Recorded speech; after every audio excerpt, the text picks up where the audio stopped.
Colosseum tournament's everything. Like, you know,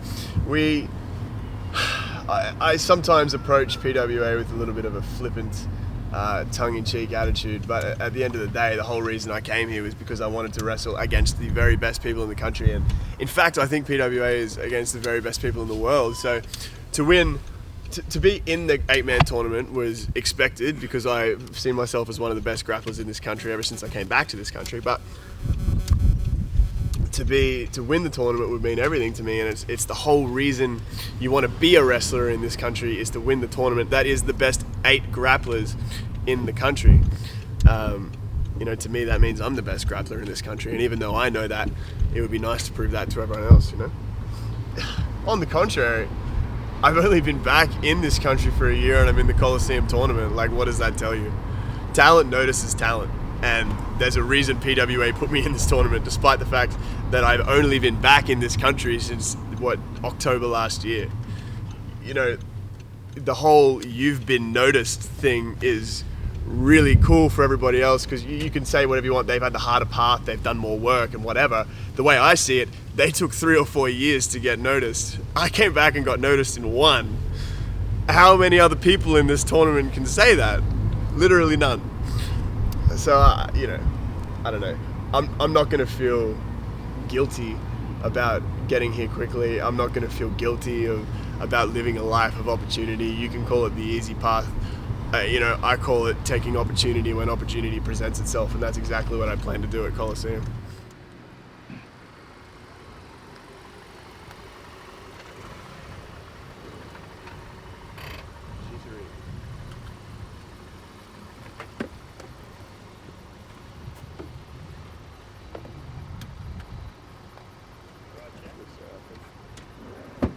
Thank you, sir.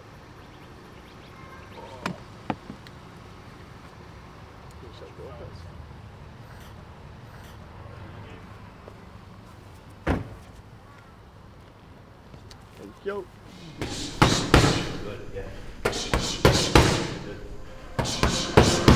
I'm not going anywhere, 'cause I'm here to stay, I'm here to play. Get used to it. I have nothing to complain about with my upbringing.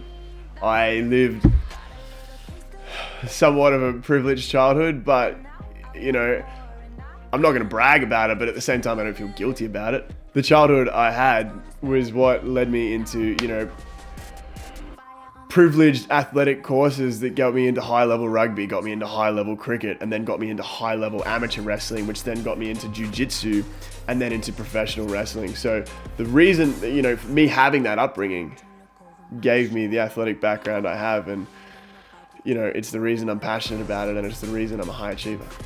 He's on a trajectory, he's on to great things.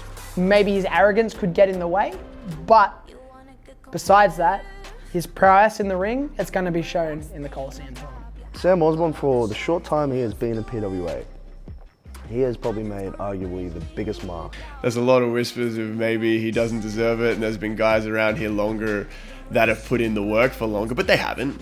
I've been putting in the work for 5 years, I just haven't done it here. And the fact that I've only been here for a year and I have this opportunity, PWA obviously recognizes talent, and I don't think anybody else would have gotten to this level as quickly as I did. So what does that tell you? So the thing about the Kelly gang is that, you know, Ketis and Jackson Kelly are exceptionally talented guys that had already made a name for themselves here. I already knew that I was on the same level as anybody here in PWA. I'm very comfortable saying that. I am on the same standard as everybody else on the roster. However, when you're new here, you need a foot in the door. Kelly Gang was already established. I needed to be a part of that so that I could become recognized on this roster. And when I got that one match, I kicked the door down. We're very similar. We're almost the same guy, but he's smart.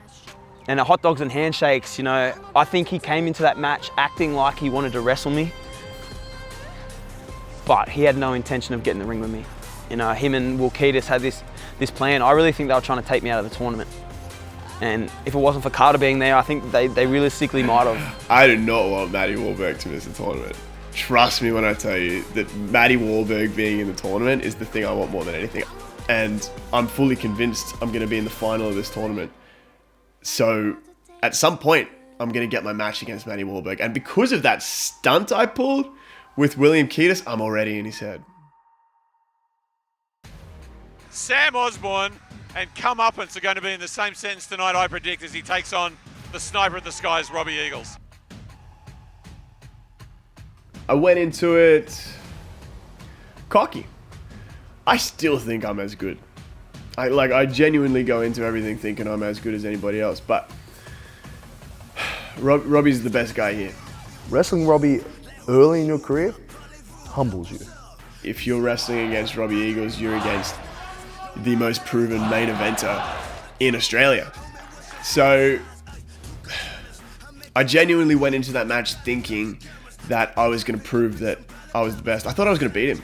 I really thought I was going to beat him. And then everyone was going to be like, holy shit, like Sam Osborne's on that level. Didn't beat him. It's tough to beat Robbie Eagles. That's why he is who he is. But I think I did leave people saying, holy shit, Sam Osborne's on that level, because I fucking took him to the limit. I took him to the limit, and I think he'll admit that. What would you do with the sword? Huh? To win it. What would you do with the sword? I'll have a little shrine in the corner. We'll hang the sword on the mantelpiece. We'll have a big framed photo of me beating whoever was in the final with me. And I think it'll be a nice little piece in the corner of my little bachelor pad. The you've been noticed thing is not just a gimmick, you know? You're there because you've done so much good over the past year that you've been recognized as one of the best. And I think Australia has got to the standard now that if you're recognized as one of the best down here, then the rest of the world is recognizing you as one of the best in the world. Because that's what we are. People are starting to realize now that the best talent in the world is down here. And that makes Colosseum the best of the best. So proving that you're number one there, anything can happen from there. Travis Banks is the favorite in this tournament, and I think a lot of people are looking at drawing him in the first round as a disadvantage. I'm looking at it as a huge advantage. To me, if he's the favorite in this tournament, you're going to have to meet him at some point. I get him in the first round when I'm nice and fresh. This is my best chances of beating him. And the advantage that I have, and this is what I'm going to focus on, is the fact that I can learn everything about him by looking at the frickin' WWE network. He doesn't know anything about me. I mean, he can go on OvoPlay and he can see the matches I've had at PWA, etc. But I haven't put everything out there. I haven't put out all my best. I've kept some things close to the chest, and I think he's going to find, and I think PWA is going to find, that I've got a lot of surprises in store, and there's a lot you haven't seen yet. So against Travis Banks, he's the favorite, and it's going to be the match of my life. But I think I'm going to surprise some people.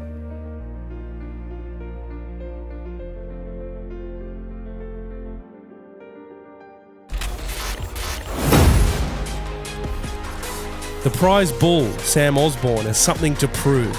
Being the freshest grappler involved, he gets the opportunity when faced against NXT UK's Travis Banks.